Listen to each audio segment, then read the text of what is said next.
everyone. Welcome to Arihant Parhaku. As you all know that I am Divya, your science educator, and I am here again to revise and make you understand the concepts of class 10 science. So in today's session, we are going to start with chapter 4, that is carbon and its compounds. अब आपको पता है बच्चे कि हमारा term 2 आने वाला है और टर्म 2 के हमारे कुछ चैप्टर्स है जिनको हमें अच्छे से समझना है, सारे क्वेश्चंस प्रैक्टिस करने हैं, कॉन्सेप्ट्स को समझना है और जो भी आपके डाउट्स होंगे वो भी मैं क्लियर करूंगी. अच्छा, एक चीज और, आपको पता है कि अभी के जो सेशंस है वो इस अकॉर्डिंग डिजाइन किए गए हैं कि अभी आपका डबल बेनिफिट होने वाला है.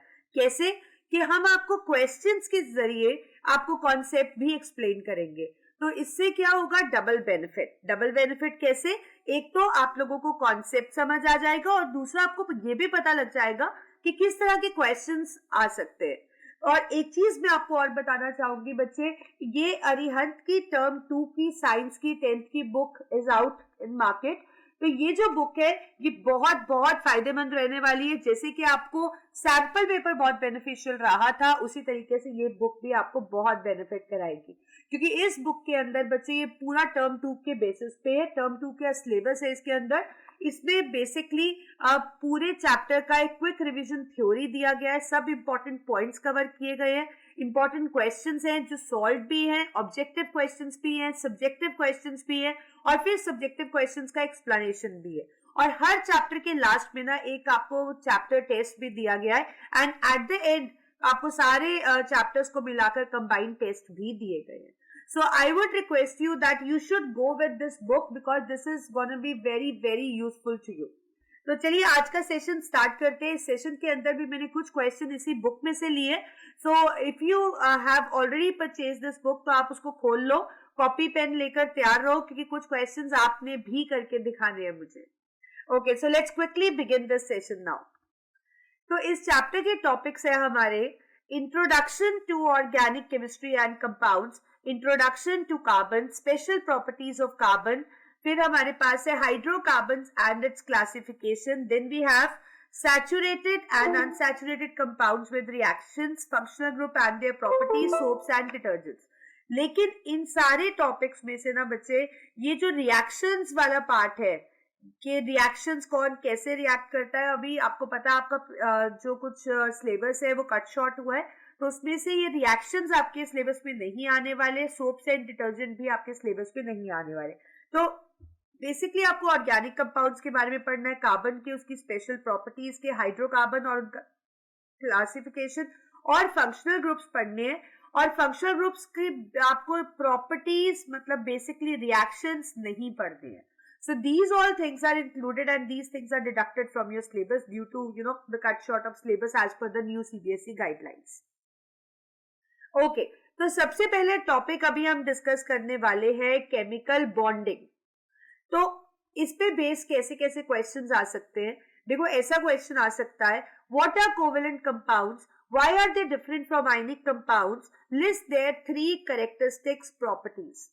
तो बेसिकली क्वेश्चन से समझ आ गया होगा आपको कि कुछ कोवेलेंट कंपाउंड्स होते हैं, कुछ आयनिक कंपाउंड्स होते हैं, उनमें कुछ डिफरेंस होता है और हमें उनके कैरेक्टरिस्टिक प्रॉपर्टीज भी बतानी है. तो इस क्वेश्चन को समझने के लिए हमें थोड़ा सा कॉन्सेप्ट डिटेल में जाना पड़ेगा. तो हम देखते हैं बेसिकली जो आपके आयनिक कंपाउंड्स और कोवेलेंट कंपाउंड्स है ये बॉन्ड्स होते हैं. ये क्या होते हैं, they are the bonds, ionic and the covalent bonds. जिन कंपाउंड्स के अंदर आयनिक बॉन्ड्स और कोवेलेंट बॉन्ड्स होते हैं वो आयनिक कंपाउंड्स या कोवेलेंट कंपाउंड्स कहलाते हैं. तो इसलिए चलिए सबसे पहले हम एक कॉन्सेप्ट जानते हैं कि बॉन्डिंग क्या होती है. आपने देखा है कि जो एटम्स है वो आपस में लिंक होते हैं. हम बोलते हैं ना एटम्स आपस में लिंक होकर मॉलिक्यूल बना रहे हैं. तो वो लिंक होते कैसे है, there is a linkage which hold the atoms together और वो लिंकेज को हम क्या कहते हैं, it is termed as chemical bond. उसको हम क्या बुलाते हैं, केमिकल बॉन्ड. अब आप सोच रहे होंगे कि केमिकल बॉन्ड तो चलो लिंकेज हो गया, बट एटम्स को जुड़ने की जरूरत क्या है. तो एटम्स को आपस में कंबाइन होने की बहुत ज्यादा जरूरत है क्योंकि जो हर चीज जो दुनिया में है वो स्टेबिलिटी चाहती है. वो क्या चाहती है, स्टेबिलिटी. तो उसी तरीके से एटम्स भी कंबाइन इसलिए करते हैं क्योंकि कंबाइन होने से वो नोबल गैस कॉन्फिगरेशन मतलब कि स्टेबल कॉन्फिगरेशन अचीव कर लेते हैं, या आप कह सकते हो वो स्टेबिलिटी अचीव कर लेते हैं. बॉन्डिंग करने से उनका ऑक्टेट कंप्लीट हो जाता है. ऑक्टेट मैंने आपको बताया था, आप 9th में भी करके आए हो. Tendency to attain 8 electrons in its outermost shell. तो ये जो टेंडेंसी है 8 इलेक्ट्रॉन अटेन करने की, ऑक्टेट कंप्लीट करने की, मतलब नोबल गैस कॉन्फ़िगरेशन या स्टेबल कॉन्फ़िगरेशन पाने की, वो जरूर उसी कारण एटम्स कंबाइन करते हैं और जब वो ऑक्टेट अटेन कर लेते हैं तो वो स्टेबल हो जाते हैं. So that is the reason bond is formed. अब एटम नोबल गैस कॉन्फ़िगरेशन या ऑक्टेट अचीव कैसे कर सकते हैं? या तो वो इलेक्ट्रॉन लूज कर देते हैं, या वो इलेक्ट्रॉन्स गेन कर लेते हैं, या वो इलेक्ट्रॉन्स शेयर कर लेते हैं दूसरे एटम के साथ. तो ये 3 तरीके हैं जिससे वो ऑक्टेट अटेन कर सकते हैं, इलेक्ट्रॉन लूज करके, इलेक्ट्रॉन गेन करके, या इलेक्ट्रॉन शेयर करके. अब वो लूज करेंगे, गेन करेंगे या शेयर करेंगे, वो डिपेंड करता है कि उनके आउटर मोस्ट शेल में कितने बैलेंस इलेक्ट्रॉन्स है. अगर उनके आउटर मोस्ट शेल में 1, 2 या 3 बैलेंस इलेक्ट्रॉन है तो वो प्रेफर करते हैं इलेक्ट्रॉन लूज करना. अगर उनके आउटर मोस्ट शेल में 5, 6, 7 इलेक्ट्रॉन्स है तो वो प्रेफर करते हैं इलेक्ट्रॉन्स गेन करना. अगर उनके आउटर मोस्ट शेल में 4 इलेक्ट्रॉन्स है तो वो प्रेफर करते हैं इलेक्ट्रॉन्स शेयर करना. ठीक है. सो इन 3 तरीकों से वो नोबल गैस कॉन्फ़िगरेशन अचीव कर पाते हैं. और इन्हीं 3 केस ये जो 3 चीजें हमने डिस्कस करी है, लूज करना, गेन करना और शेयर करना, इसी के बेस पे बॉन्ड फॉर्मेशन होता है. ओके. तो टाइप ऑफ केमिकल बॉन्ड्स हमारे पास 2 तरह से है, एक आयनिक और एक कोवेलेंट. आयनिक बॉन्ड को हम इलेक्ट्रोवेलेंट बॉन्ड भी बुलाते हैं. तो जानते हैं क्या रहता है. आयनिक बॉन्ड क्या होता है? It is a bond form by transfer of electrons. मतलब ये एक ऐसा बॉन्ड है जो कि बनता है जिसमें एक एटम इलेक्ट्रॉन लूज करता है और एक एटम इलेक्ट्रॉन गेन करता है. मतलब एक इलेक्ट्रॉन लूज करता है और एक इलेक्ट्रॉन गेन करता है. तभी हम बोल देते हैं it is form by transfer of electrons. One donates and other accepts. और इसके डोनेट करने से और एक्सेप्ट करने के बाद वो stable Nobel gas configuration achieve कर लेते हैं. जो लूज करता है इलेक्ट्रॉन वो हमेशा मेटल होता है, क्योंकि metals have tendency to lose electrons. और जो इलेक्ट्रॉन गेन करता है वो नॉन मेटल होता है, because non metal possess that energy tendency to gain electrons. So that is the reason ionic bond is always formed between metal and a non-metal. It is always formed between metal and a non-metal. For example, if I talk about aluminium oxide, so aluminium का valency आपको अगर मैं atomic number लिखूं 13 है, configuration 283 है, ये तो आता है आपको. ऑक्सीजन का एटॉमिक नंबर 8 है, कॉन्फ़िगरेशन 26 है. अब आपको पता है जिसके आउटर मोस्ट शेल में 1, 2 या 3 इलेक्ट्रॉन्स होते हैं वो मेटल होता है, और जिसके आउटर मोस्ट शेल में 5, 6, 7 होते हैं वो नॉन मेटल होता है. तो मेटल और नॉन मेटल जब कंबाइन करेंगे तो क्या बनेगा? Ionic bond. So we'll start with metal.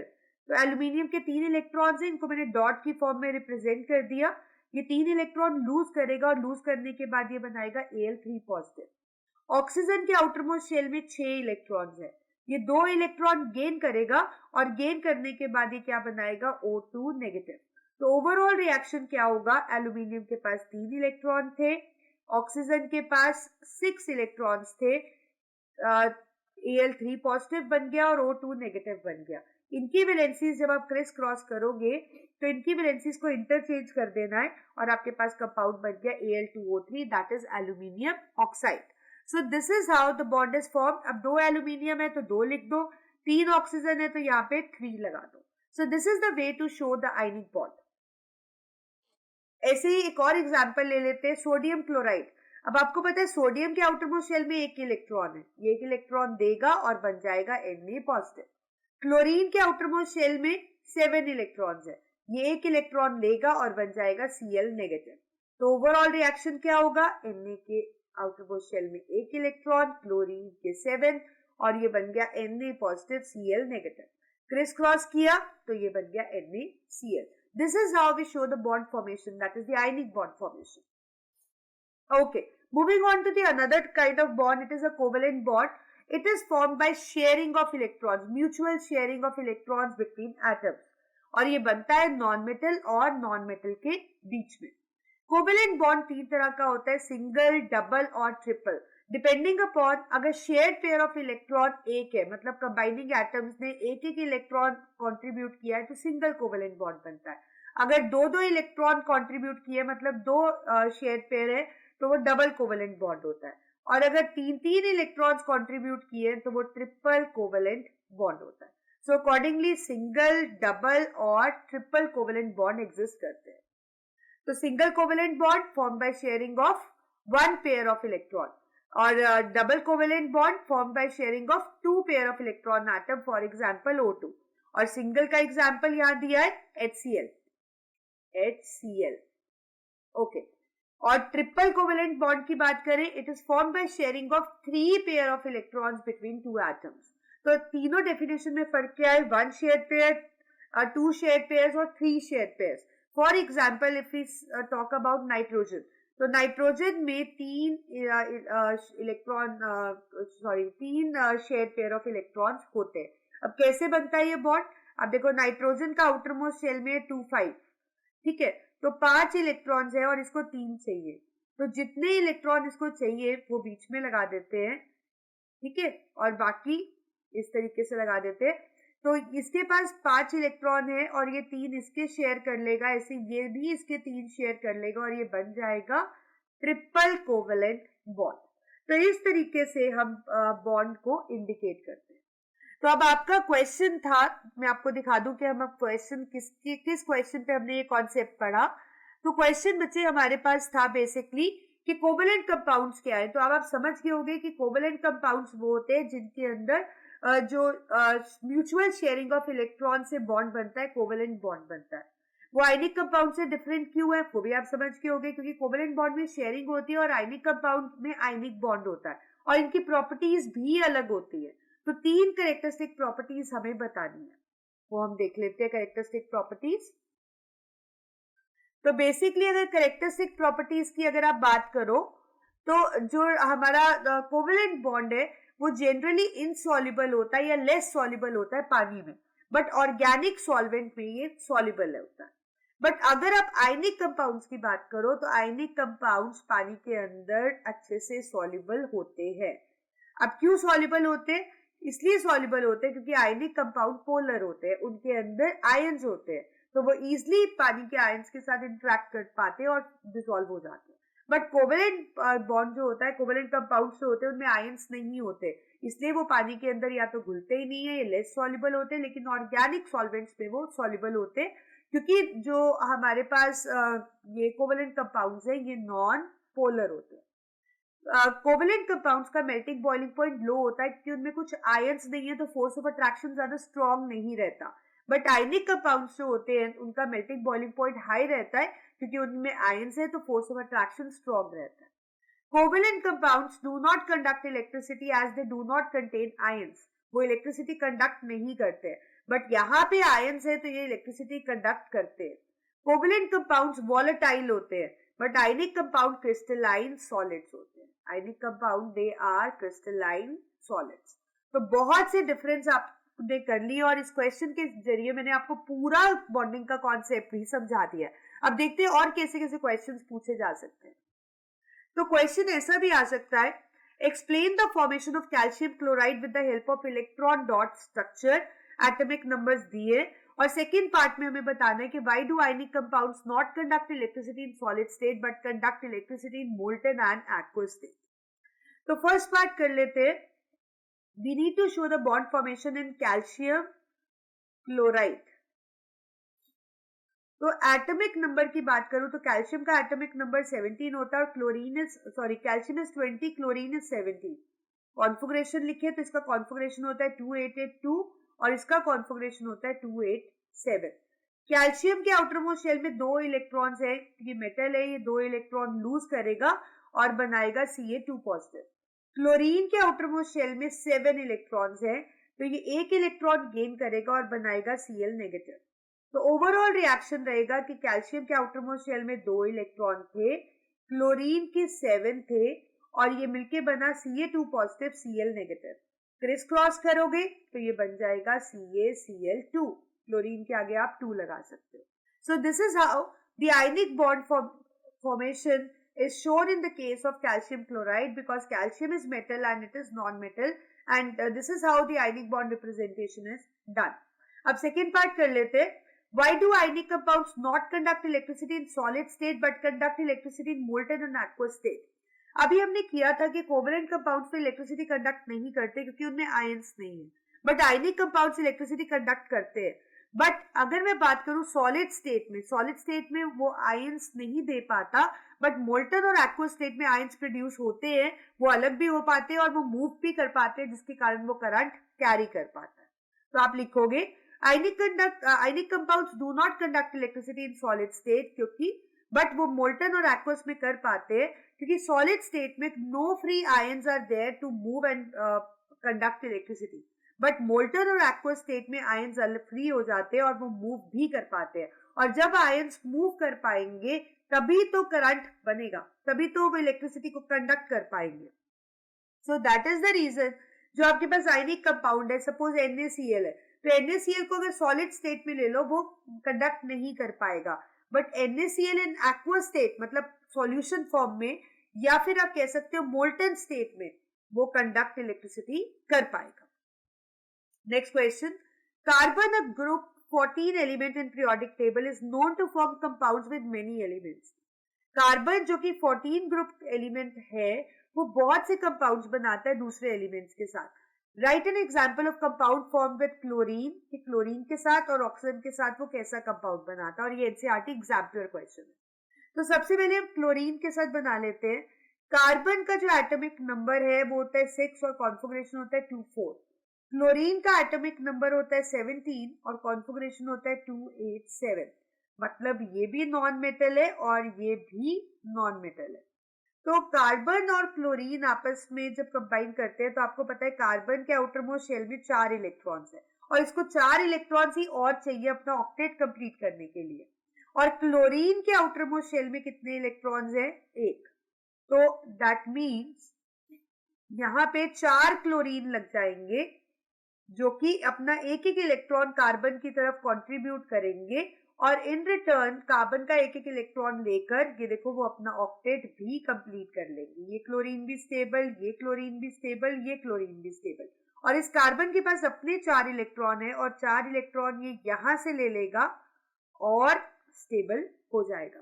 तो ये जो बॉन्ड बनेगा, it would be C, then CCl, CCl. So this would be the bond between carbon and chlorine, और इसका फॉर्मूला क्या रहेगा? CCl4.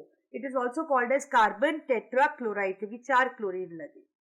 But if we talk about oxygen, तो oxygen के साथ ये कैसा बनाता है? ऑक्सीजन के साथ बेसिकली कंपाउंड बनाता है CO2, ठीक है, और CO2 का जो स्ट्रक्चर रहता है वो इस तरीके से रहता है, मतलब डबल बॉन्ड बनता है एक ऑक्सीजन के साथ. क्योंकि आपको पता है, मैं आपको ओपन फॉर्म में भी बता देती हूँ, कार्बन के पास 4 इलेक्ट्रॉन होते हैं और ऑक्सीजन के पास 6 इलेक्ट्रॉन होते हैं, और ऑक्सीजन को 2 इलेक्ट्रॉन और चाहिए अपना ऑक्टेट कंप्लीट करने के लिए. तो ये ऑक्सीजन के 6 इलेक्ट्रॉन अपने और 2 वो कार्बन के लिए लेता है. सिमिलरली 6 अपने और 2 कार्बन के लिए लेता है, और कार्बन के 4 अपने और 2 इधर. तो ये बन गया आपके पास C डबल बॉन्ड O और C डबल बॉन्ड O, मतलब कार्बन के साथ 2 ऑक्सीजन और दोनों साइड पे डबल बॉन्ड. नेक्स्ट क्वेश्चन आपको आ सकता है, explain the nature of covalent bond using the bond formation in CH3Cl. अब इसका नाम है आपके पास क्लोरोमीथेन. इट इज क्लोरोमीथेन, ये इसका नाम है, ये मैं आपको बता देती हूँ. ओके, अब ये कैसे बनता है? अब आपको पता है जो कार्बन है, कार्बन के पास 4 इलेक्ट्रॉन्स है, क्योंकि कार्बन का कॉन्फिगरेशन है 2,4. हाइड्रोजन का कॉन्फिगरेशन है 1, और हाइड्रोजन का ड्यूप्लेट होता है, उसको एक ही इलेक्ट्रॉन चाहिए बस स्टेबल होने के लिए. तो यहाँ 3 हाइड्रोजन है, तो 3 हाइड्रोजन हम लगा देते हैं पहले ऐसे. एक क्लोरीन है, और क्लोरीन का आपको पता है कॉन्फिगरेशन है 2,8,7, और एक क्लोरीन को एक ही इलेक्ट्रॉन चाहिए स्टेबल होने के लिए. तो ये क्लोरीन ने अपना ऑक्टेट कंप्लीट कर लिया, ये हाइड्रोजन ने अपना ड्यूप्लेट कंप्लीट कर लिया, और इस कार्बन के 4 अपने इलेक्ट्रॉन्स और 4 इलेक्ट्रॉन्स जो ये कंट्रीब्यूटिंग एटम्स के वो इसने शेयर कर लिए. तो आपके पास बॉन्ड बन गया single bond with hydrogen with all the 3 hydrogen and single bond with chlorine. So it comes out to be CH3Cl. So that means ये कोवेलेंट बॉन्ड का फॉर्मेशन आप इस तरीके से इलेक्ट्रॉन क्लाउड बनाकर दिखाओगे, मतलब शेयरिंग क्लाउड. क्वेश्चन ऐसा भी आ सकता है, what would be the electron dot structure of carbon dioxide which has molecular formula CO2. अब इलेक्ट्रॉन डॉट स्ट्रक्चर बनाने के लिए ना बॉन्ड बना लो आप. अब कार्बन का कॉन्फ़िगरेशन 2 4, ऑक्सीजन का 2 6, एक कार्बन दो ऑक्सीजन, एक कार्बन को बीच में रखते हैं और दो ऑक्सीजन को साइड साइड पे रखते हैं। अब कार्बन के पास 4 इलेक्ट्रॉन है तो दो वो इधर रखेगा, दो इधर। ऑक्सीजन के पास 6 है और दो चाहिए, जितने चाहिए वो बीच में लगाते हैं, मतलब टूवर्ड्स दी अदर एटम, ताकि वहां शेयरिंग हो पाए। तो ये ऑक्सीजन के 6 अपने और दो इसने शेयर कर लिए, इसके भी 6 अपने और दो यहाँ शेयर कर लिए। कार्बन के 4 अपने और ये कार्बन ने दो दो इलेक्ट्रॉन ऑक्सीजन के शेयर कर लिए। तो आपके पास ये आ गया, देखो डबल बॉन्ड विद ऑक्सीजन, और यहाँ पे भी देखो double bond with oxygen. So this is how you can represent, and this is the electron dot structure, and this is a bond structure जहाँ पे आप bond line दिखा रहे हो कि कौन कौन सा bond बन रहा है। Okay, next question could be, bicovalent compounds are volatile in nature with low boiling and low melting point. अभी हमने किया था ना कि कोवेलेंट कंपाउंड्स कौन से होते हैं, जिनके अंदर म्यूचुअल शेयरिंग ऑफ इलेक्ट्रॉन से बॉन्ड बनता है। जिसमें बॉन्ड कैसे बनता है, म्यूचुअल शेयरिंग ऑफ इलेक्ट्रॉन से, और ये बॉन्ड नॉन मेटल और नॉन मेटल के बीच में बनता है और इनको हम कोवेलेंट कंपाउंड्स कहते हैं। तो कोवेलेंट कंपाउंड्स वॉलेटाइल होते हैं, मतलब उड़ जाते हैं एयर में, एस्केप कर पाते हैं, मतलब वेपराइज हो जाते हैं, और उनका लो बॉइलिंग और मेल्टिंग पॉइंट होता है, और इसका रीजन देना। तो बेसिकली उनका लो मेल्टिंग और बॉइलिंग पॉइंट इसलिए होता है क्योंकि उनमें इंट्रामॉलिक्यूलर फोर्स ऑफ अट्रैक्शन उतना स्ट्रॉन्ग नहीं होता, क्योंकि उसमें कोई आयंस नहीं है, म्यूचुअल शेयरिंग से बॉन्डिंग हुई है। So that is the reason they possess low boiling and melting point, and they are volatile in nature. Okay, अगला question. State the valency of each carbon atom in alkane and alkyne. तो मैं आपको बता दूं बच्चे, carbon की अगर हम बात करें, कार्बन का एटॉमिक नंबर होता है 6, कॉन्फ़िगरेशन होती है 2 4, वैलेंस शेल होता है L, और वैलेंस इलेक्ट्रॉन, लास्ट शेल का इलेक्ट्रॉन कितना होता है 4, तो इसका वैलेंसी भी क्या होता है 4। तो चाहे ये कहीं पे भी एग्जिस्ट करे, कार्बन का वैलेंसी फिक्स रहता है। तो चाहे आप अल्केन की बात करो, मतलब कार्बन कार्बन सिंगल बॉन्ड वाले कंपाउंड्स की बात करो, या अल्काइन मतलब ट्रिपल बॉन्ड की बात करो, वैलेंसी कार्बन की हमेशा क्या रहती है 4। Carbon is always tetravalent in all conditions. Valency compounds के हिसाब से बदलती नहीं है, टेट्रावेलेंट ही वो रहता है।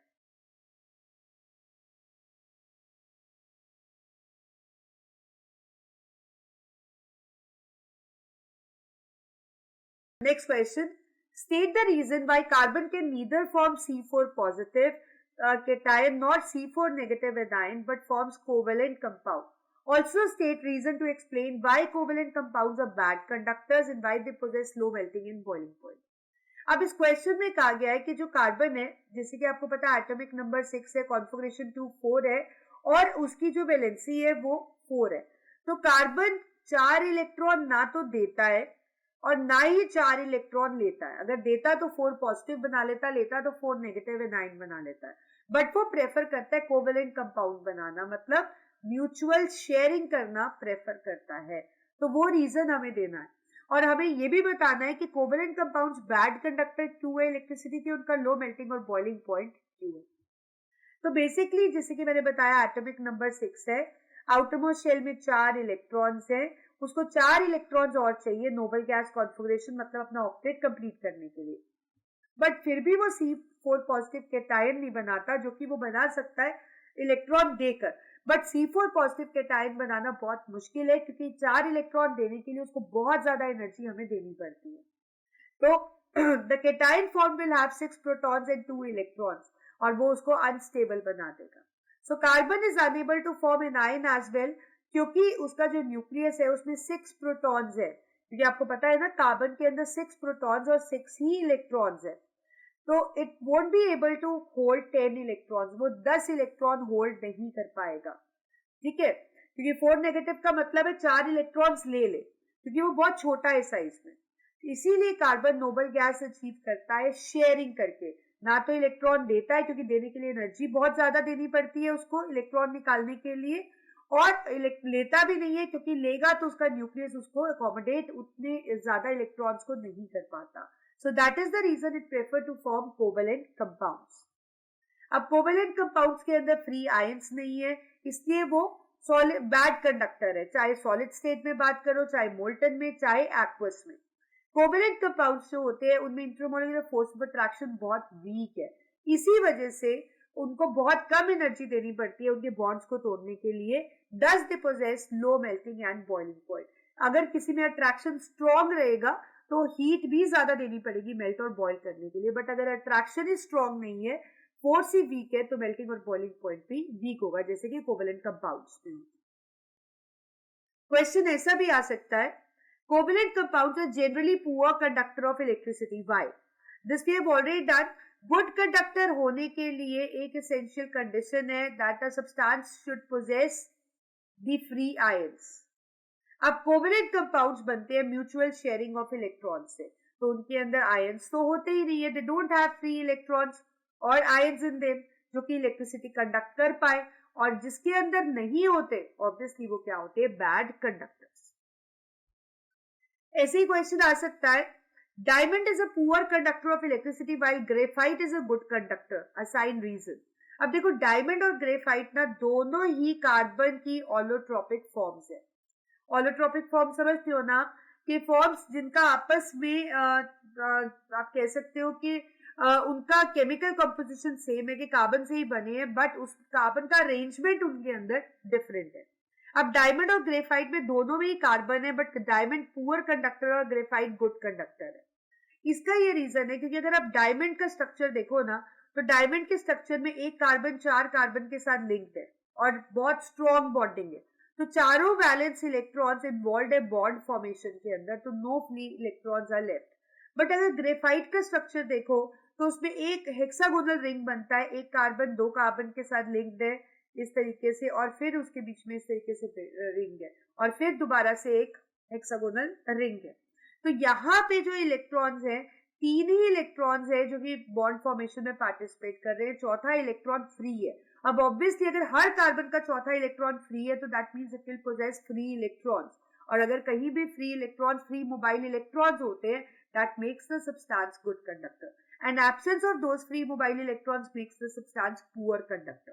That is the reason diamond जो है वो पुअर कंडक्टर है because of no free mobile electron, and graphite is a good conductor because of the presence of free mobile electron. Okay, अगला क्वेश्चन ऐसा भी आ सकता है, Why diamond has high melting point? Diamond का high melting point क्यों होता है? अब देखो मेल्टिंग पॉइंट होता है जो आप हीट किसी को सप्लाई करते हो in order to melt it. अब मेल्ट तभी हो पाएगा जब उसकी फोर्सेस को आप ब्रेक कर पाओगे, जो उसकी कॉन्स्टिट्यूएंट्स है उनको अलग कर पाओगे. अब डायमंड का जायंट स्ट्रक्चर है, बहुत बड़ा स्ट्रक्चर है जिसमें एक कार्बन 4 कार्बन के साथ लिंक्ड है, और ऐसे ये पूरा 3 डायमेंशनल स्ट्रक्चर है. अब इसका ये जो 3 डायमेंशनल नेटवर्क है, इतनी स्ट्रॉन्ग बॉन्डिंग है कि ये डायमंड को हार्डेस्ट नोन सब्सटेंस बनाता है. इसी वजह से फोर्स काफी स्ट्रॉन्ग है, बॉन्ड काफी स्टेबल है, तो इसलिए बहुत ज्यादा हीट आपको देनी पड़ती है इन स्ट्रॉन्ग कोवेलेंट बॉन्ड्स को तोड़ने के लिए. सो ऑब्वियसली तो मेल्टिंग पॉइंट तो ज्यादा होगा ही because the bonding is strong in it. तो विद दिस हमारा फर्स्ट टॉपिक हमने कर लिया है. अब हम सेकेंड टॉपिक करते हैं जिसके अंदर हम पढ़ते हैं कार्बन कंपाउंड्स, और बेसिकली ऑर्गेनिक कंपाउंड्स का डिटेल स्टडी हम इसके अंदर करेंगे. अब इस पे बेस्ड आपको क्वेश्चंस आ सकते हैं, like what are the main factors that enables carbon to form large number of compounds. अब हमें पता है कार्बन के ना नेचर में बहुत बहुत ज्यादा कंपाउंड्स मिलते हैं, तो कौन से फैक्टर्स हैं जो कार्बन को इतना वर्सेटाइल बनाते हैं, मतलब कि इतने सारे नंबर ऑफ कंपाउंड्स मिल पाते हैं उसके. तो बेसिकली अगर मैं आपको कार्बन का इंट्रोडक्शन दूं, तो कार्बन का सिंबल होता है C, एटॉमिक नंबर होता है 6, कॉन्फ़िगरेशन होती है 2,4, और इसकी कॉन्फ़िगरेशन को देखते हुए it belongs to second period and 14 group. इसके वैलेंस इलेक्ट्रॉन्स है 4 और इसकी वैलेंसी है 4. ये बेसिक इंट्रोडक्शन है कार्बन का, और कार्बन इस तरीके से दिखता है. अब इसके अंदर ना कुछ ऐसी स्पेशल प्रॉपर्टीज होती है जिसके कारण ये इतने सारे नंबर ऑफ कंपाउंड्स बनाता है. तो उसकी स्पेशल प्रॉपर्टीज देखते हैं. पहली स्पेशल प्रॉपर्टी है कैटिनेशन. कैटिनेशन का मतलब है सेल्फ लिंकिंग प्रॉपर्टी, मतलब कार्बन के अंदर एक ऐसी आप कह सकते हो प्रॉपर्टी है कि वो अपने जैसे एटम्स के साथ कंबाइन कर करके लंबी लंबी चेन्स बना सकता है. It is the self linking property of carbon, जिसके अंदर कार्बन अपने जैसे एटम्स के साथ लिंक होके लंबी लंबी चेन्स बनाता है, और वो चेन ब्रांच्ड भी हो सकती है, रिंग भी हो सकती है और स्ट्रेट भी हो सकती है. स्ट्रेट मतलब इस तरीके से, ब्रांच्ड मतलब इसकी ऐसे ऐसे ब्रांचेस हो सकती है, और रिंग लाइक मतलब कि ये इस तरीके से रिंग टाइप चेन्स भी बना सकता है. सो दिस इज कैटिनेशन. ओके, ऐसी एक और इंपॉर्टेंट प्रॉपर्टी है कार्बन की, टेट्रावेलेंसी. कार्बन के आउटरमोस्ट शेल में 4 इलेक्ट्रॉन्स होते हैं which it can easily lose, gain or share with other atoms to attain stability. But it prefers sharing of electrons. ये भी हम कर चुके हैं कि ये C4 negative या C4 positive नहीं बनाता, it prefers sharing. So this is tetravalency. Okay, third, it can do multiple bonding with other atoms.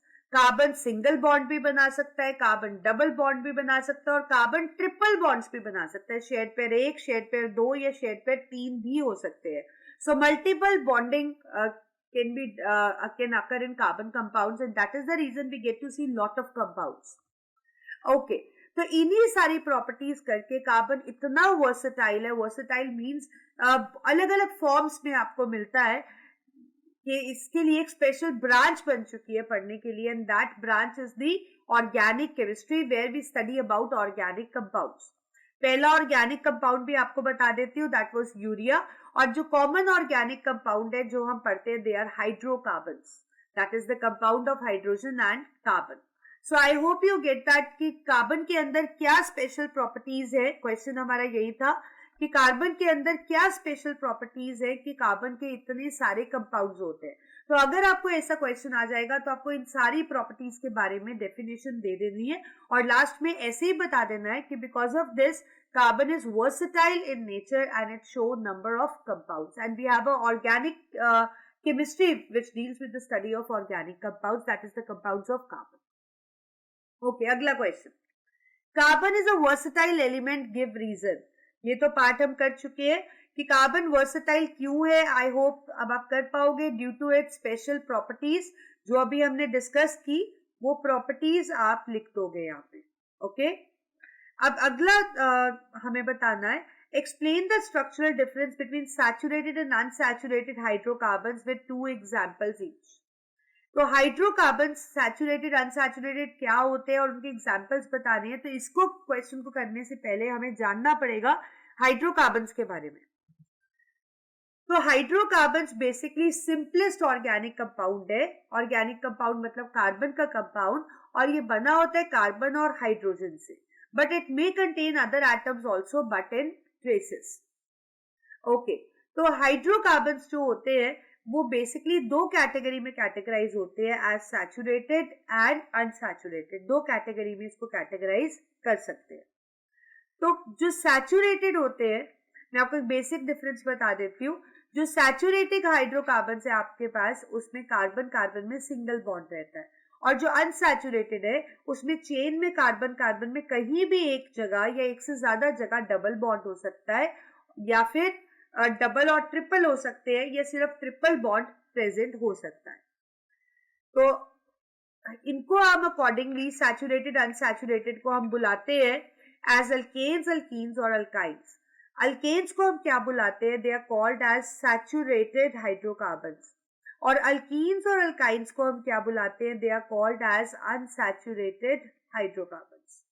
ठीक है, अल्केन्स हमारे पास सैचुरेटेड है और अल्कीन्स और अल्काइन्स अनसैचुरेटेड हाइड्रोकार्बन्स होते हैं हमारे पास. अब जो अल्केन्स होते हैं इसमें कार्बन कार्बन में हमेशा सिंगल बॉन्ड होता है, चाहे चेन छोटी हो चाहे लंबी हो, हमेशा सिंगल बॉन्ड होगा. अल्कीन्स जो होते हैं, कार्बन कार्बन में कहीं पे भी एक जगह पे डबल बॉन्ड आ जाए तो उसको आप अल्कीन की कैटेगरी में डालते हो, और अगर कार्बन चेन में कहीं पे भी ट्रिपल बॉन्ड आ जाए तो उसको हम अल्काइन की कैटेगरी में डालते हैं. अल्केन्स जो होते हैं उनकी जो नेम की एंडिंग होती है वो हम किससे करते हैं, एन से. और नेम की एंडिंग मतलब जो सफिक्स आप यूज करते हो, दैट इज एन. अल्कीन की एंडिंग हम किससे करते हैं, ईन से. और अल्काइन की एंडिंग हम किससे करते हैं, आइन से, YNE, दैट इज आइन. अल्केन्स का जनरल फॉर्मूला होता है CnH2n+2, और अल्कीन्स का जनरल फॉर्मूला होता है CnH2n, और जो अल्काइन्स है उनका जनरल फॉर्मूला होता है CnH2n-2. यहाँ पे जो N है that indicates number of carbon atom in a parent chain. It indicates the number of carbon atom in a parent chain. अब मैं आपको इनके members भी बना देती हूँ सिखाने. तो बेसिकली मैंने बताया अल्केन कौन से होते हैं जिसमें कार्बन कार्बन में हमेशा क्या प्रेजेंट होता है, सिंगल बॉन्ड. ठीक है. अल्केन्स जो होते हैं इनका जनरल फॉर्मूला होता है CnH2n+2. ठीक है. अब अगर आपको अल्केन बनाना है तो N का मतलब होता है number of carbon atom in a chain. तो चाहे आप अल्केन बनाओ, चाहे अल्कीन बनाओ, चाहे अल्काइन बनाओ, N आपको क्या देता है, वर्ड रूट, मतलब कितने कार्बन एटम चेन के अंदर है. तो अगर N 1 होता है तो हम वर्ड रूट यूज करते हैं मेथ. अगर N 2 होता है तो हम वर्ड रूट यूज करते हैं एथ. अगर N 3 होता है तो हम वर्ड रूट यूज करते हैं प्रॉप. अगर N 4 होता है तो हम वर्ड रूट यूज करते हैं ब्यूट. अगर N 5 होता है तो हम वर्ड रूट यूज करते हैं पेंट. अगर N 6 होता है तो हम वर्ड रूट यूज करते हैं हेक्स. अगर वर्ड रूट 7 होता है, N 7 होता है तो हम वर्ड रूट यूज करते हैं हेप्ट. अगर 8 होता है तो हम यूज करते हैं ऑक्ट. अगर 9 होता है तो नॉन. और अगर 10 होता है तो हम यूज करते हैं dec. So these are the word root. चाहे आप अल्केन बनाओ चाहे अल्कीन बनाओ, ये वर्ड रूट हमेशा सेम रहते हैं. अब अल्केन अगर हमें बनाना है, लेट्स से मैं पहला मेंबर अल्केन का बना रही हूं मीथेन. तो मेथ का मतलब क्या है, एक कार्बन. ठीक है. एक कार्बन की 4 वैलेंसी होती है. तो ये चारों वैलेंसी हम क्या लगा के फुलफिल करेंगे, हाइड्रोजन. तो इसका फॉर्मूला बनेगा एक कार्बन और 4 हाइड्रोजन. ऐसी सेकेंड मेंबर बनाए तो 2 कार्बन होंगे उसमें, उसका नाम क्या होगा, एथ. और पीछे सफिक्स लगेगा एन, क्योंकि हम एन का मेंबर बना रहे हैं. तो एथ मतलब 2 कार्बन, एन मतलब इनमें सिंगल बॉन्ड. अब इसका कितना वैलेंसी स्टेबल हुआ है, इसने सिर्फ एक बॉन्ड बनाया हुआ है और 3 इलेक्ट्रॉन्स इसके अभी शेयर होने बाकी है. तो हम 3 हाइड्रोजन लगा देंगे. सिमिलरली इसने भी एक इलेक्ट्रॉन शेयर किया हुआ है और 3 बाकी है, तो हम 3 हाइड्रोजन लगा देंगे. तो आपके पास बनेंगे कार्बन 2 और हाइड्रोजन 6. तो इस तरीके से आप methane, ethane, propane, butane, pentane, hexane, alkanes के मेंबर्स बना सकते हो.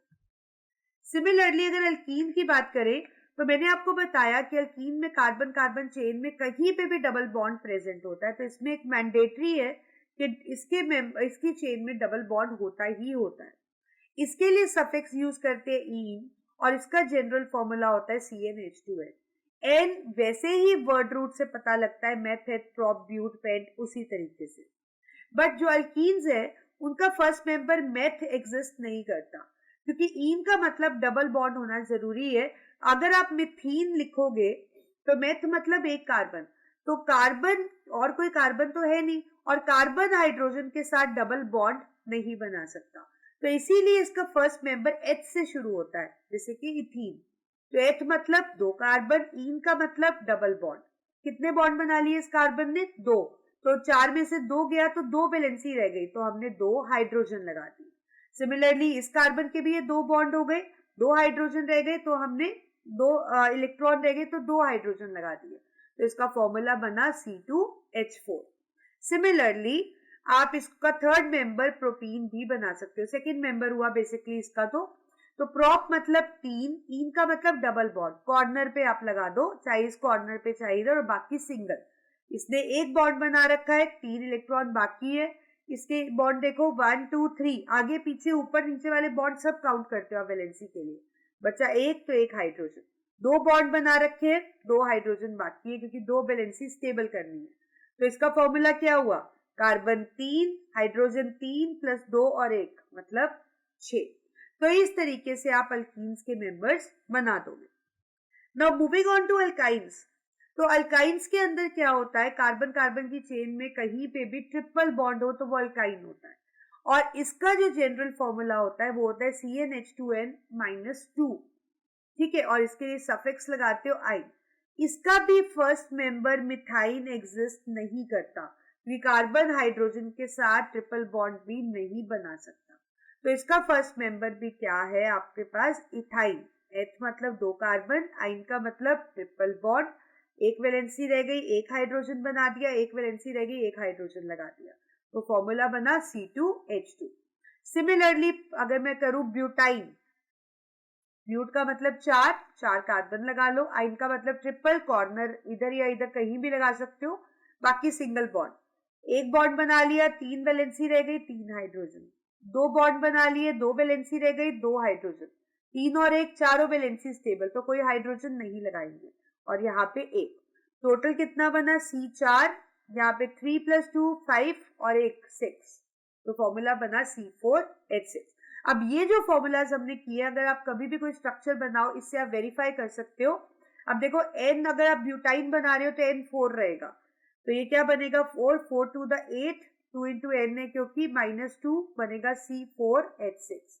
अब देखो जो मैंने बनाया वो भी C4H6 बना। तो ये जो फॉर्मूला, इससे आप क्रॉस चेक कर सकते हो कि आपने जो कंपाउंड बनाया है उसका जो मॉलिक्यूलर फॉर्मूला है वो सही आ रहा है या गलत आ रहा है।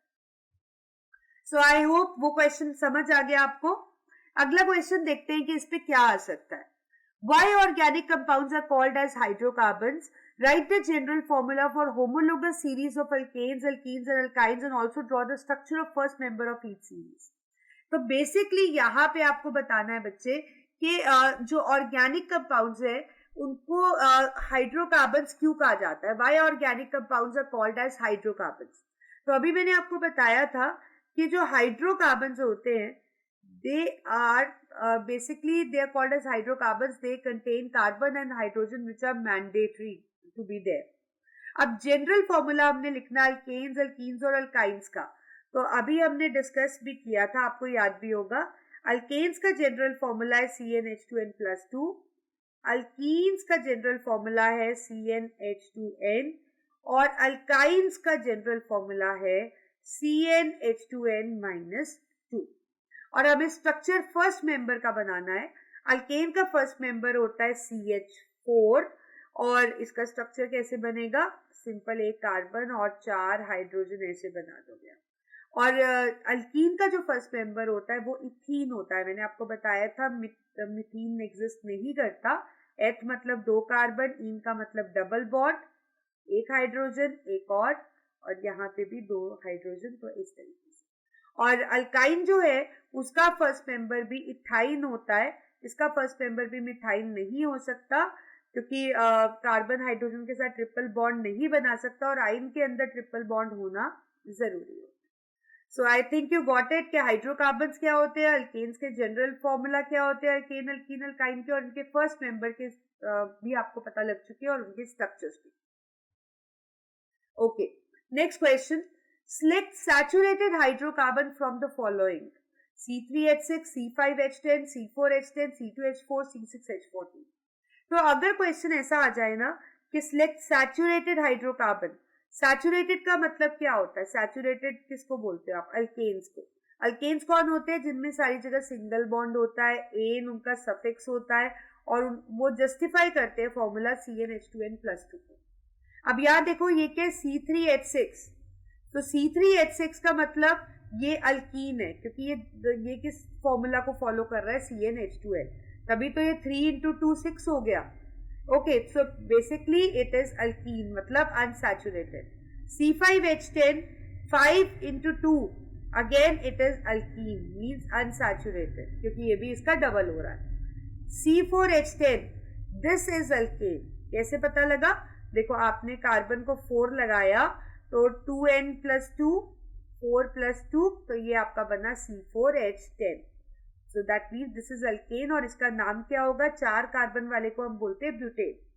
C2H4 2 का डबल हो रहा है तो अगेन ये भी अल्कीन है मतलब अनसैचुरेटेड है। C6H14 6 × 2 12 और +2 14, तो ये भी इस फॉर्मूला को obey कर रहा है और 6 मेंबर वाले को वर्ड रूट अगर आप लगा के अल्केन का मेंबर तो देखोगे it is called as hexane. तो इसका मतलब इसमें से C4H10 और C6H14 अल्केन्स है। ओके, बाकी जो दिए गए हैं वो अल्कीन्स है मतलब अनसैचुरेटेड है, लेकिन C4H10 और C6H14 क्या है, सैचुरेटेड हाइड्रोकार्बन्स मतलब alkanes. Next question, what will be the formula and electron dot structure of cyclopentane. Formula और इलेक्ट्रॉन डॉट स्ट्रक्चर साइक्लोपेंटेन का। अब पेंटेन क्या होता है आपके पास, पेंटेन इज पेंटेन मतलब अल्केन। C5 आपको फॉर्मूला पता है ना, CnH2n+2, n को 5 पुट कर दो तो ये बन गया C5H12। अब इसको साइक्लिक फॉर्म में देखना है हमें, सिर्फ साइक्लो फॉर्म में मतलब क्लोज्ड रिंग फॉर्म में। तो जब आप क्लोज रिंग फॉर्म में बनाते हो तो हम 5 इसमें हाइड्रोजन बनाएंगे. क्या बनाएंगे? 5. तो ये आपके पास 5 हाइड्रोजन कार्बन आ गए. 1 2 3 4 एंड 5. अब हाइड्रोजन देखो यहाँ 2 लगे हैं, इसके साथ 2 लगेंगे, यहाँ भी 2 लगे हैं, 2, क्योंकि सब में सिंगल बॉन्ड है, क्योंकि ये पेंटेन है. तो अगर आप इसको कैलकुलेट करोगे तो ये आपके पास क्या बन गया? This is cyclopentane. This is cyclopentane, मतलब जो साइक्लिक फॉर्म में आपने इसको 5 कार्बन एटम्स को लिंक कर दिया. Okay, next question. Write the molecular formula of the following compounds and draw their electron dot structure. आपको molecular formula भी देना है और electron dot structures भी आपको यहाँ पे बताने हैं. तो इथेन की अगर आप बात करो तो molecular formula क्या होगा? Ethane is a member of alkane. कैसे पहचाना मैंने? एन को देखकर. ईन is a member of alkene और इथाइन, आइन means it is a member of alkyne. अब मॉलिक्यूलर फॉर्मूला देखना है. एथ का मतलब वर्ड रूट तीनों में एथ है, तो अगर एथ होता है तो इसका मतलब n is equal to 2. n is equal to 2 मतलब कार्बन उसमें 2 है. तो इसका मतलब अल्केन का फॉर्मूला में मैं अगर n को 2 पुट करूं तो मैं इसका मॉलिक्यूलर फॉर्मूला निकाल सकती हूँ. तो ये कितना बन गया? C2H6. सिमिलरली अल्कीन को होता है CnH2n, इसमें भी एथ है, तो अगर मैं इसको 2 पुट करूं तो मेरे पास इसका फॉर्मूला आ जाएगा. और सिमिलरली अल्काइन का फॉर्मूला होता है CnH2n-2, तो अगर आप इसको 2 पुट करो तो इसका भी फॉर्मूला आपके पास C2H2 आ जाएगा. तो जनरल फॉर्मूलाज को यूज करके आप वर्ड रूट को देखते हुए उनके फॉर्मूलाज बना सकते हैं. अब आपको इलेक्ट्रॉन डॉट स्ट्रक्चर भी बनाना है कि बॉन्डिंग कैसे हुई हुई है. तो आप देखो कार्बन कितने? 2. ठीक है, और इनमें बॉन्ड कौन सा होगा? सिंगल, क्योंकि ये अल्केन है, सिंगल. हाइड्रोजन 6, तो आधे आधे बांट दो, तो आपके पास एक हाइड्रोजन, एक हाइड्रोजन, एक हाइड्रोजन, 3, और सिमिलरली 3 यहाँ पे लगा दो. ये कार्बन के भी इलेक्ट्रॉन साथ लगाने और हाइड्रोजन के भी. सो this is the electron dot structure of ethane. Similarly ethene, या फिर आप ऐसा भी कर सकते हो कि जैसे मैंने आपको सिखाया ना ऐसे बॉन्ड बनाना, पहले ऐसे बॉन्ड बना लो और फिर इन बॉन्ड को रिप्लेस कर दो इलेक्ट्रॉन से. ये इजी रहेगा आपको. ठीक है, बॉन्ड हटा देना और डॉट्स लगा देना उसकी जगह. ऐसे ही C2H2, तो C2 और H2 हाफ हाफ कर देंगे. ट्रिपल बॉन्ड होता है तो 3 इलेक्ट्रॉन्स, यहाँ पे सिंगल होता है. सो this is electron dot structure for ethyne. So I hope you get that कि किस तरीके से मैंने उनके फॉर्मूलाज लिखे और कैसे उनके स्ट्रक्चर्स बनाए. सो विद दिस अभी हमने organic compounds, hydrocarbon, saturated, unsaturated पढ़ लिया है. Now let's move on to isomers. Isomers क्या होते हैं? सो बेसिकली क्वेश्चन आ सकता है इस पे, what is meant by isomers? Isomers क्या है? Draw the structures of 2 isomers of butane C4H10.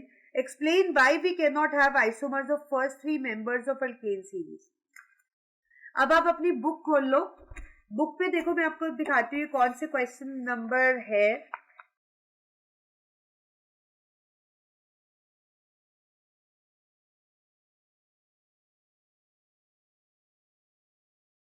This is on page number 8. Page number 8 पे दिया है, अपनी बुक खोल लो, देखो. और यही से आपने ये सारे इंपॉर्टेंट क्वेश्चन करने. ये क्वेश्चन नंबर 16 है, 21 तक आपको शॉर्ट आंसर दिए, उसके बाद लॉन्ग आंसर और केस स्टडी बेस्ड क्वेश्चंस भी है. तो 16 नंबर क्वेश्चन है ये आपका.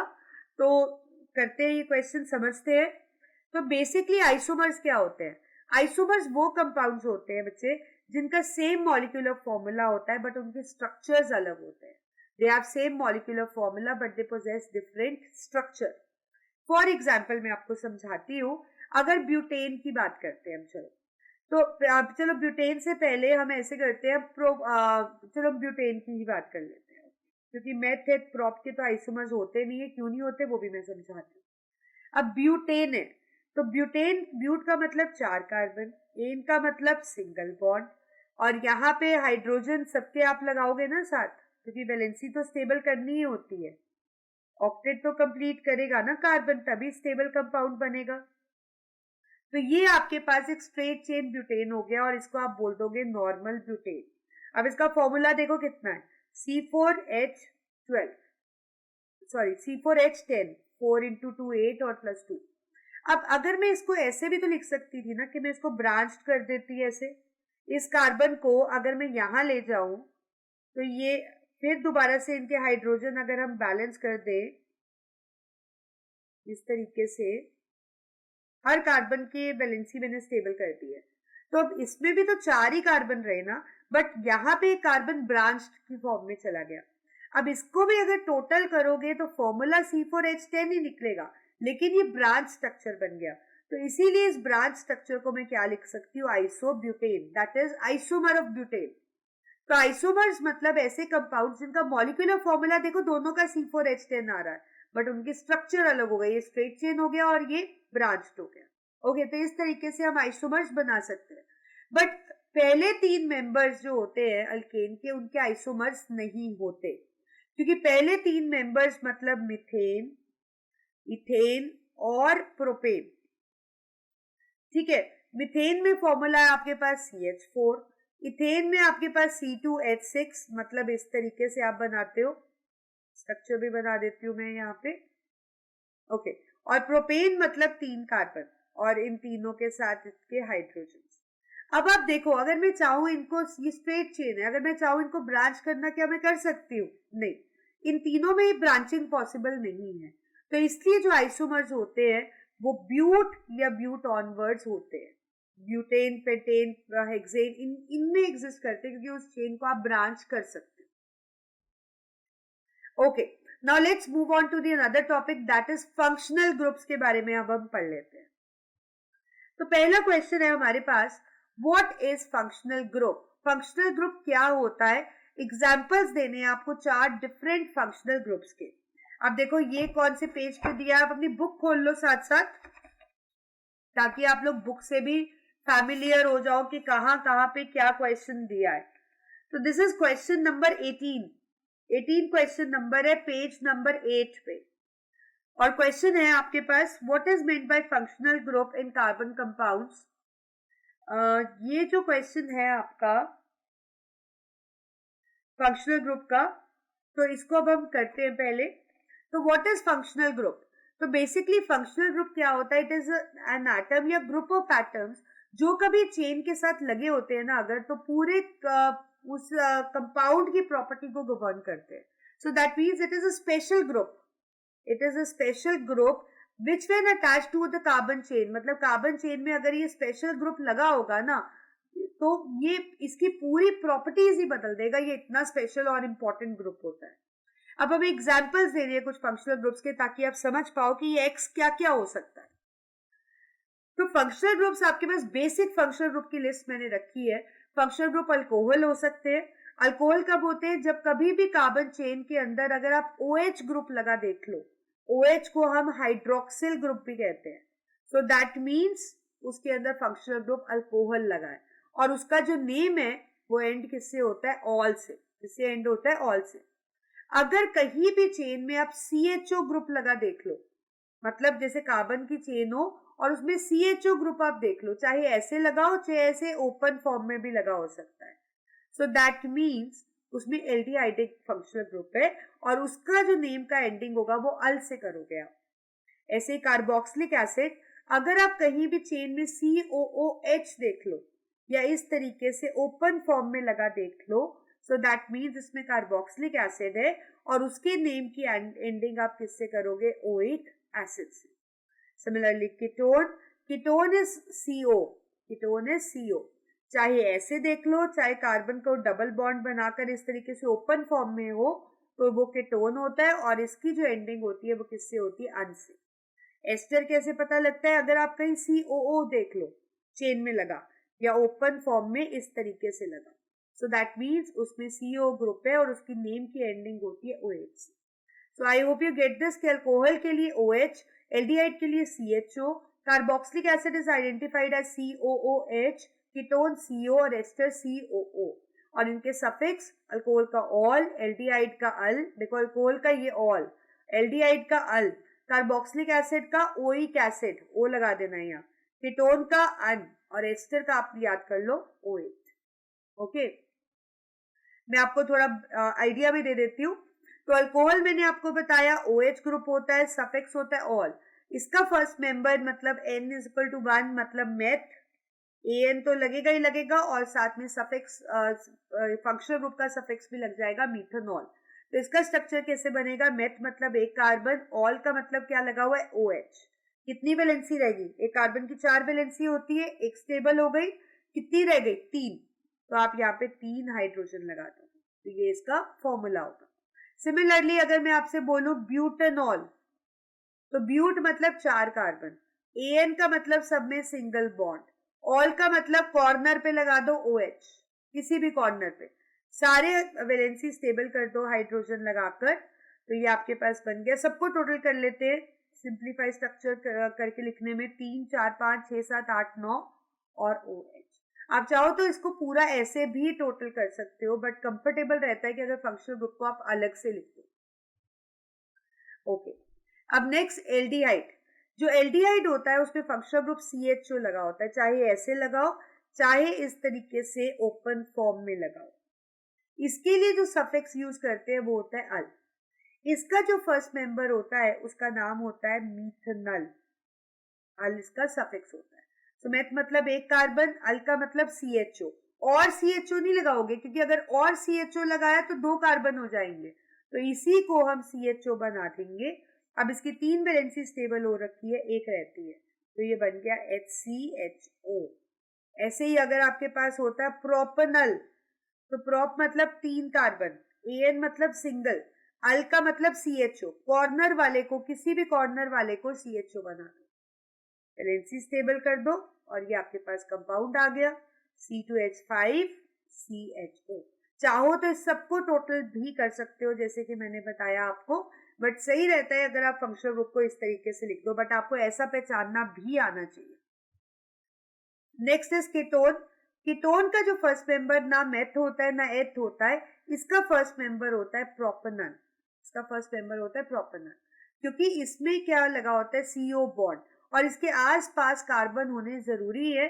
तो अगर इसमें मिनिमम एक एक भी कार्बन होगा तो आप देखो कितने कार्बन हो गए? 3। इसीलिए इसका फर्स्ट मेंबर प्रोप से शुरू होता है। वैलेंसी स्टेबल करेंगे तो ये देखो वैलेंसी स्टेबल हो गई। टोटल लिख सकते हो, ऐसे भी लिख सकते हो, और इसको पूरा ऐसे टोटल करके भी लिख सकते हो। Similarly carboxylic acid, carboxylic acid बिल्कुल वैसे बनेगा जैसे एल्डिहाइड बना था। तो इसका जो फर्स्ट मेंबर होता है that is methanoic acid. Meth का मतलब C। अब कार्बोक्सिलिक एसिड मतलब कहीं पे भी ये ग्रुप लगा हुआ है, COOH। ठीक है, तो इसके साथ एक और COH नहीं लगाओगे, इसी को COH बना दो। 3 वैलेंसी हो गई, एक रह गई, तो बन गया आपके पास HCOOH, या फिर इसको H2CO2 भी लिख सकते हो। ऐसे ही अगर मैं बनाऊं पेंटेनोइक एसिड, पेंट का मतलब 5 कार्बन, AN का मतलब सब में सिंगल बॉन्ड, ओइक एसिड का मतलब COOH, कॉर्नर वाले को बना देते हैं। वैलेंसी स्टेबल करो, सबकी वैलेंसी स्टेबल हो गई, सबको टोटल कर दो 1 2 3 4, हाइड्रोजन 3 4 5 6 7 8 9, और COOH को इस तरीके से हमने लगा दिया। चाहते तो हम इसको ऐसे भी लिख सकते हैं। ओके, तो दोनों ही तरीके से ये राइट है। Next ester. एस्टर्स के मेंबर्स बिल्कुल कीटोन की तरह बनते हैं, क्योंकि एस्टर और कीटोन का फंक्शन ग्रुप ऑलमोस्ट सेम है, एक O का ही डिफरेंस है बस इसके अंदर। तो इसका भी फर्स्ट मेंबर क्या होता है? प्रोप, मतलब प्रोपनोएट, क्योंकि इसमें भी लगने के बाद मिनिमम एक एक यहाँ पे कार्बन तो लगेगा ही, तो 3 कार्बन इसकी चेन बनाते हैं, तो ये इस तरीके से इसका फर्स्ट मेंबर बन जाता है, और इसी अकॉर्डिंग आप और मेंबर्स भी बना सकते हो। तो मुझे लगता है समझ आ गया आपको फंक्शनल ग्रुप्स क्या होते हैं। ग्रुप और group of atoms, special group which governs the properties of बहुत से फंक्शनल ग्रुप मैंने आपको करा दिए और उनका स्ट्रक्चर बनाना भी सिखा दिया। और देखते हैं कैसे कैसे क्वेश्चन फंक्शनल ग्रुप पे पूछे जा सकते हैं। Right in tabular form the structural formula in the functional group present in the following compounds. Formula भी लिखना है, फंक्शनल ग्रुप भी बताना है। अब देखो फॉर्मूला कैसे लिखोगे। एथ मतलब N है 2, AN का मतलब एन, ऑल का मतलब अल्कोहल, तो फॉर्मूला एथ मतलब 2 कार्बन, एन का मतलब सिंगल बॉन्ड, ऑल का मतलब OH। सिंपल सी चीज है, वैलेंसी स्टेबल कर दो, इसकी 2 वैलेंसी है, 2 रह गई, 1 है 3 रह गई, सबको टोटल कर दो और ये आपके पास आ गया इसका फॉर्मूला। अब जिसमें OH होता है उसका फंक्शनल ग्रुप कौन सा होता है? इसमें फंक्शनल ग्रुप कौन सा प्रेजेंट है? अल्कोहल। इथेनोइक एसिड, एथ मीन्स 2, एन मतलब सिंगल, ओइक एसिड मतलब COOH। 4 वैलेंसी हो गई ना, 2 3 और 4, इसकी रह गई 3 लगा दिया, तो ये इसका फॉर्मूला आ गया। और इसमें फंक्शनल ग्रुप कौन सा है? नाम से ही पता लग रहा है, ओइक एसिड। फंक्शनल ग्रुप कौन सा है? Carboxylic acid. So with this हमारा ये भी खत्म हो गया, जिसके अंदर हमने फंक्शनल ग्रुप्स के बारे में सीख लिया। अब हम स्टार्ट करते हैं होमोलोगस सीरीज। अब हम समझते हैं होमोलोगस सीरीज के बारे में। तो क्वेश्चंस हमारे पास होमोलोगस सीरीज के आ सकते हैं। Why is homologous series of carbon compound so called? हम होमोलोगस सीरीज जो कार्बन कंपाउंड्स की है उसको होमोलोगस सीरीज क्यों बुलाते हैं? Write the chemical formula of two consecutive members of any homologous series and state the part of these compounds that determines their physical and chemical properties. तो सबसे पहले तो हमें होमोलोगस सीरीज बतानी है कि उसको हम क्यों कहते हैं। तो मैं आपको बता दूं कि होमोलोगस सीरीज होती क्या है। Homologous series basically refers to the members of same family, members of same family. For example, अगर मैं यहाँ लिखूं मिथेन, इथेन, प्रोपेन, ब्यूटेन, तो ये सब आपके बन जाएंगे homologous series of alkanes. Similarly अगर मैं लिख दूं methanal, ethanal, propanal, butanal, pentanal, al वाले कंपाउंड सारे ऑर्डर में लिख दूं तो मतलब वो बन जाएगा homologous series of aldehydes. So that means they belong to the members of same family, they are the members of same family. अब केमिकल फॉर्मूला हमें पूछा गया है two consecutive members of any homologous series. ठीक है, तो chemical formula किसी भी दो का अगर हम देखें, अगर आप इसका और इसका केमिकल फॉर्मूला देखो तो इन दोनों के अंदर डिफरेंस किस चीज का है? सिर्फ CH2 ग्रुप का। तो कोई भी दो कंसेक्टिव मेंबर्स होते हैं ना बच्चे, उनके अंदर डिफरेंस क्या रहता है? CH2 ग्रुप का, कि जो नीचे वाला मेंबर है उसमें एक C और 2 H ज्यादा है। और ऐसे ही अगर मास देखो तो जो नीचे वाला मेंबर है उसके पहले वाले से उसका मास 14 AMU ज्यादा है, क्योंकि एक कार्बन का मास होता है 12 और 2 हाइड्रोजन का हो गया 2, तो कितने से ज्यादा हो गया? 14 AMU। ओके, तो हमें ये भी पूछा गया है state the part of these compounds जो कि फिजिकल और केमिकल प्रॉपर्टीज बताते हैं। तो देखो इसको भी कैसे लिखोगे आप। Basically homologous series is the family of organic compounds जिनका फंक्शनल ग्रुप सेम है, सेम प्रॉपर्टीज है, बट जो उनके एडजेसेंट मेंबर्स है वो किससे डिफर करते हैं? CH2 ग्रुप से और 14 AMU मास से। कोई भी कंसेक्टिव मेंबर्स जैसे यहाँ मिथेनॉल, इथेनॉल दिया गया है, देखो उनमें डिफरेंस क्या है? CH2 ग्रुप का, और मास किससे डिफर कर रहा है? 14 AMU। फिजिकल प्रॉपर्टीज जो होती है जो इनकी किसी भी कंपाउंड की होती है, वो फिजिकल प्रॉपर्टीज किससे डिटरमाइन होती है? अल्काइल ग्रुप से, ये जो चेन लगी होती है आगे। ठीक है, और physical properties are determined by alkyl group और the hydrocarbon part other than the functional group. और जो केमिकल प्रॉपर्टीज है वो कौन गाइड करता है? वो फंक्शनल ग्रुप। तो इसमें जो फंक्शनल ग्रुप है वो केमिकल नेचर इसका अफेक्ट कर रहा है, और जो फिजिकल प्रॉपर्टीज है that is given by the carbon chain, या आप कह सकते हो जो भी हाइड्रोकार्बन पार्ट आगे लगा हुआ है। Okay, next question, describe the applications of homologous series. कि होमोलोगस सीरीज में आपस में क्या क्या चीजें हैं जो आपको देखने को मिलती है। तो जितने भी हमारे होमोलोगस सीरीज के मेंबर्स होते हैं, they are members of same family, तो उनकी केमिकल प्रॉपर्टीज बिल्कुल सेम होती है, इसीलिए उनको कॉमन मेथड ऑफ प्रिपरेशन से आप बना सकते हैं। फॉर एग्जाम्पल, जितने भी अल्कीन्स है they can be prepared by dehydration of alcohols. मतलब अगर अल्कोहल में से आप पानी माइनस कर लो, उसका डिहाइड्रेशन कर लो, तो व्हाट यू गेट अल्कीन। तो जौन सा भी अल्कीन बनाना है वो कोई उस मतलब सपोज आपको इथीन बनाना है तो इथेनॉल में से पानी निकाल लो, अगर आपको ब्यूटीन बनाना है तो ब्यूटेनॉल से पानी निकाल लो। तो ये कॉमन मेथड है for the preparation of alkenes.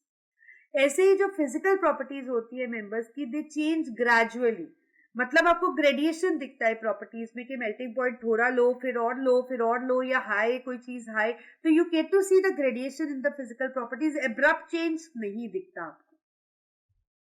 Okay, अगला क्वेश्चन देखते हैं. Write the next higher order homolog of CH2O, C2H2 और C2H5COOH. नेक्स्ट हायर होमोलॉग मतलब इसका अगला मेंबर, क्योंकि देखो नेक्स्ट हायर. अब देखो पहला है आपके पास CH2O, इसको ओपन फॉर्म में लिखोगे अगर आप, तो ये आपके पास क्या बन जाएगा, CH2OS HCHO. It is HCHO, मतलब ये है आपके पास मीथेनल. और इसका हायर होमोलॉग मतलब इसका next member, obviously it is gonna be ethanal. क्या फॉर्मूला होगा, एथ मतलब 2 कार्बन, AN मतलब सिंगल, अल मतलब ये CHO है और यहाँ पे लगा दो CH3CHO. ओके, अगला देखते हैं C2H2. C2H2 is alkyne. C2H2 क्या है, अल्काइन. ये प्रैक्टिस से आएगा आपको, ठीक है. तो इसका अगला मेंबर क्या होगा, इसका नाम है इथाइन. 2 कार्बन है ना, तो इसका अगला मेंबर क्या होगा, एथ के बाद तो प्रोप ही आता है ना, तो प्रोपाइन. फॉर्मूला में भी पुट करके लिख सकते हो और इसको वैसे भी बना सकते हो. अच्छा, next C2H5COOH. C2H5COOH is carboxylic acid. 2 + 1 3, मतलब इट इज प्रोपेनोइक एसिड. अगला मेंबर क्या होगा प्रोप के बाद, ब्यूटेनोइक. क्या होगा, butanoic. So that means it will become C3H7COOH. Propanoic, sorry, this is propanoic. 2 + 1 3 और ये 3 + 1 4, तो इट बिकम्स ब्यूटेनोइक एसिड.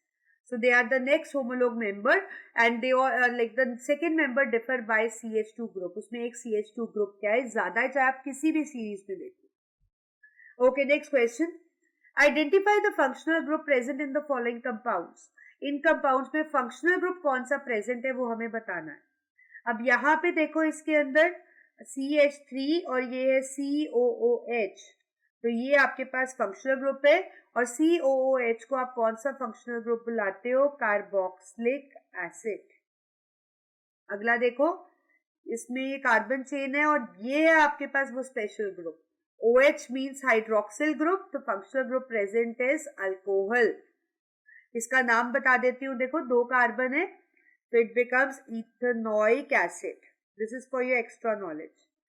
3 है और इसमें एक पे OH लगाए, so it is basically prop un to all, क्योंकि 2 पे OH ग्रुप लगाए, 2 मतलब मैंने इसको ऐसे नंबर कर लिया. Okay, next you have CHO. CHO means aldehyde, 1 and 2, so this is ethanol and the functional group is CHO. that means यहाँ पे क्या है, aldehyde. now this is, we have this special group bromine और इसका नाम क्या है, इसका नाम है ब्रोमोइथेन. और इसमें फंक्शनल ग्रुप कौन सा है, ब्रोमो, क्योंकि ब्रोमीन लगा है. इसके अंदर आपके पास स्पेशल ग्रुप है ये CO, और CO क्या होता है special group, ketone. This is ketone. Okay, अगला अब आपके पास पैराग्राफ बेस्ड क्वेश्चन है. Read the following and answer the questions from 1 to 5 given below. Paragraph देख लेते हैं. Compounds which contain only carbon and hydrogen, they are called hydrocarbons. वो compounds जिनमें सिर्फ कार्बन और हाइड्रोजन है उनको हम हाइड्रोकार्बन्स कहते हैं. Among these, the compounds containing all single covalent bonds are called saturated hydrocarbons. Hydrocarbons में जिनमें सिंगल कोवेलेंट बॉन्ड्स होते हैं वो सैचुरेटेड होते हैं, while the compounds containing at least one double और ट्रिपल बॉन्ड उनको अनसैचुरेटेड कहते हैं. और जिन कंपाउंड्स में एक डबल या एक ट्रिपल आ जाए they are called as unsaturated. Saturated hydrocarbons after combustion, मतलब जब उनको जलाते हैं, they give a clean flame, while unsaturated hydrocarbons को जब हम जलाते हैं they give yellow सूटी flame. So it can be the identification property के अगर आपको बोले कि कहीं पे फ्लेम है, क्लीन फ्लेम है, तो मतलब वो सैचुरेटेड है, येलो सूटी फ्लेम है तो वो अनसैचुरेटेड है. Unsaturated hydrocarbons are more reactive than saturated. Okay. Unsaturated hydrocarbons add hydrogen in the presence of catalysts such as palladium or nickel, और वो saturated hydrocarbons देते हैं. मतलब कोई भी अनसैचुरेटेड हाइड्रोकार्बन है उसमें हाइड्रोजन डाल दो पैलेडियम की प्रेजेंस में तो वो सैचुरेटेड बन जाता है. लेट्स से अगर ये CH2 होता तो ये CH3 बन जाता. Study the table related to 3 hydrocarbons A, B, C, 3 hydrocarbons दिए and answer the question that follows. इनके मॉलिक्यूलर फॉर्मूलाज दिए C3H8, C5H10 और C4H6. Okay, C3H8 it obeys the alkane formula, so this is alkane, basically this is propane. मैं यहाँ लिख देती हूँ. C5H10 again alkane, it obeys the alkane formula and it is pentane. C4H6 obeys the formula of alkyne. 4 into 2, 8, 8 minus 2 and basically it is butyl. This is propane. अब देखते questions क्या पूछे. What is the name of compound B? B compound का नाम पूछा है. C5H10. C5H10. देखो नाम कैसे निकालोगे. सबसे पहले तो ये CnH2n+2 के फॉर्मूला को ओबे कर रहा है. तो मतलब ये एक अल्केन है. इसका वर्ड रूट देखो 5. 5 का मतलब क्या होता है? पेंट. इस फॉर्मूला को ओबे कर रहा है तो इसके लास्ट में क्या लगा दोगे? एन. तो it becomes pentane. Write two difference between saturated and unsaturated hydrocarbons के बीच में 2 डिफरेंस आपको दिया ही गया था पैराग्राफ में. सैचुरेटेड और अनसैचुरेटेड के बीच में तो आप बहुत से डिफरेंस लिख सकते हो और पैराग्राफ में भी दिया गया था. They burn with clean flame and they burn with yellow sooty flame. They burn with yellow sooty flame. और आपको ये भी दिया गया था कि saturated are not that reactive, they are less reactive and unsaturated are more reactive because they have extra bond in them. They have single bond. लिख देते हैं they have single bond. They have at least one double or one triple bond. Example डाल सकते हो methane, example डाल सकते हो C2H6 या C2H2. ओके. और जो इसमें और भी कुछ हम डाल सकते हैं, देख लेते हैं. दे आर, इनका जो सफिक्स होता है एन, इनका सफिक्स अकॉर्डिंगली ईन या आइन हो सकता है. तो there are lot of differences. तो आप इनमें से कोई भी डिफरेंस 2 यूज कर सकते हो. Okay. In unsaturated compounds what is the minimum number of carbon atoms and by? Unsaturated compound में सबसे मिनिमम मतलब फर्स्ट मेंबर कौन सा होता है? क्यू. इनका फर्स्ट मेंबर अल्केन की तरह मेथ नहीं हो सकता. इनका फर्स्ट मेंबर H से होता है, वर्ड रूट 2 से. N is equal to 2. The reason being unsaturated मतलब डबल या ट्रिपल बॉन्ड. तो एक कार्बन डबल बॉन्ड किससे बनाएगा? हाइड्रोजन के साथ तो नहीं बना सकता और ट्रिपल भी नहीं बना सकता, क्योंकि हाइड्रोजन अगर डबल बॉन्ड बनाएगा, हाइड्रोजन को तो स्टेबल होने के लिए ड्यूप्लेट चाहिए. एक इलेक्ट्रॉन उसका ऑलरेडी है तो वो यहाँ पे उसके पास ऑड इलेक्ट्रॉन्स हो जाएंगे. और सिमिलरली इसमें भी, इसलिए उसका सिर्फ पहला मेंबर अनसैचुरेटेड का कौन सा एग्जिस्ट करता है? H से, मतलब इथीन या इथाइन. हो गया. अगला question. Among compounds A, B, C, which of the following is saturated? Formula लिख लेते हैं कि सैचुरेटेड कौन सा है. एक आपका C3H8 है, C5H10 है, C4H6 है. तो इसमें ये भी सैचुरेटेड है, ये भी सैचुरेटेड है और C वाला अनसैचुरेटेड है. तो आपको पूछा गया है A, B और C.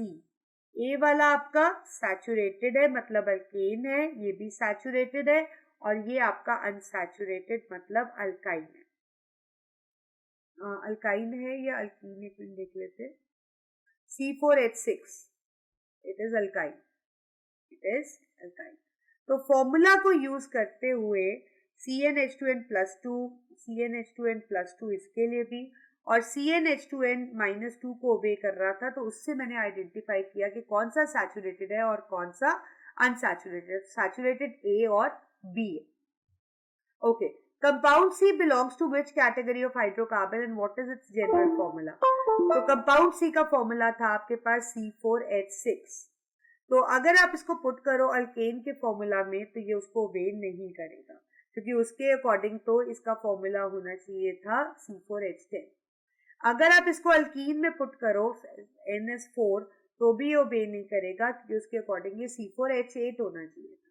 बट अगर आप इसको CnH2n-2 में पुट करो तो ये ओबे करेगा C4H6, इसीलिए एक अल्काइन है। ये क्या है? एक अल्काइन, और इसका जनरल फॉर्मूला है CnH2n-2. So with this, we have come to an end of this carbon compound session. I hope आपको कार्बन कंपाउंड अच्छे से, मैंने कोशिश करी कि आपको अच्छे से समझ आ जाए, क्योंकि मैंने क्वेश्चंस भी ऐसे से पिक किए थे जो बहुत इंपॉर्टेंट थे। अब मैं आपसे दोबारा कहूंगी कि ये बुक है, इसके अंदर थ्योरी दी गई है, टॉपिक वाइज सारे इंपॉर्टेंट पॉइंट्स कवर है, तो उस थ्योरी को पढ़ लो, उसके ऑब्जेक्टिव क्वेश्चंस प्रैक्टिस करो, सब्जेक्टिव प्रैक्टिस करो। कहीं स्टक हो जाते हो तो वीडियो देख लो, एक्सप्लेनेशन दी हुई है वो देख लो, और एक्सप्लेनेशन यहाँ समझ ना आए तो क्वेश्चन मोस्ट प्रोबेबली मैंने लिया ही होगा, तो आप उसको देख लो, और प्रैक्टिस टेस्ट है वो भी जरूर करो। और अगर कोई डाउट आता है तो कमेंट सेक्शन में लिखकर मुझे बता दो, मैं आपको जरूर रिप्लाई करूंगी जो भी आपका डाउट होगा। तो अब आपसे मेरी एक रिक्वेस्ट है कि अभी हम सेशन को खत्म करते हैं। So if you like the video, hit the like button, share the video with your friends, and do not forget to hit the bell icon for the notifications. So me Divya from Arihant Padhaku signing off. We are meeting very soon. हमने सारे chapters करने हैं, term 2 में हमने बहुत अच्छे marks लेने हैं। So follow my 3 suggestions for you. Prepare well, study hard, and make your habit to write and learn. Okay, और अरिहंत कि इस बुक को प्रैक्टिस करना मत भूलना, और मुझे कमेंट सेक्शन में लिखकर बताना कि कौन कौन से बच्चों ने इनके सारे क्वेश्चंस प्रैक्टिस कर लिए। So thank you, bye bye, take care.